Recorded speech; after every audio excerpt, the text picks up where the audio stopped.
Simpleng menu po ni Bram Bram. Simpleng minudo lang po yan. Old style ba, kumbaga. Yan. Karne, carrots, patatas, tomato sauce, green peas, bell pepper, hotdog, buyas bawang. Yan po. Yan, ready na po ang lahat. Buksan ng kalan. Sindihan ng gasol. Yes, start tayo. Pagmantikain po muna natin ang baboy. Yan. Tapos lagyan po natin ng konting tubig. Pagmantikain muna natin siya. Lagyan na rin po natin ng asin para maglasa na. Yan. Lagyan na rin po natin ng laurel, bawang, at pamintahan na rin natin. Old style lang. Simpleng-simple ang minudo ni Bram Bram.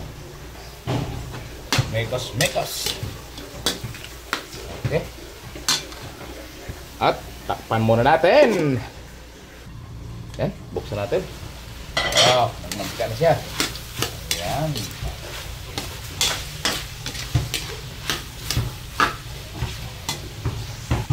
Yan po, nagmantika na. Isama natin si sibuyas. Dagdagan natin ng water galing sa dispenser.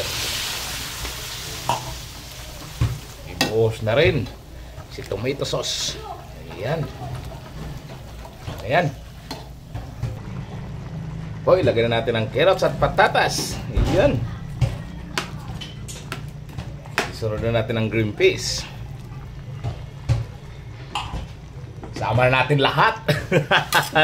Simpleng pamamaraan. Mga sinaunang style. Apo, mekos-mekos. Ang sarap na. Minudo ni Bram Bram. Mekos-mekos. Pakuluin.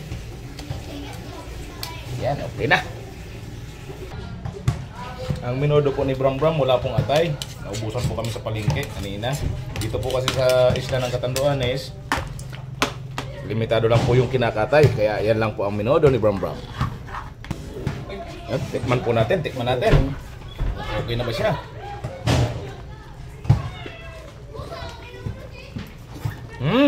May kulang. Kulang po sa bitchin. Siyempre, doon tayo sa dati lang. Ang palinamnam. Yan. Halo, mekos-mekos. Yan. Ang minudo po ni Bram Bram is old style. Yan. Old style po yan.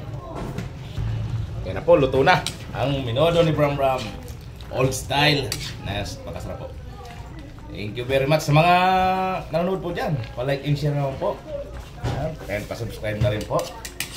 Luto na ang minudo ni Bram Bram. Napakasarap po niyan. Yan po. Finished product ni Bram Bram. Yan. Napakasarap na minudo. Okay. Patay na ang gasol. Isara ang kalan. Ayan po. Yo down!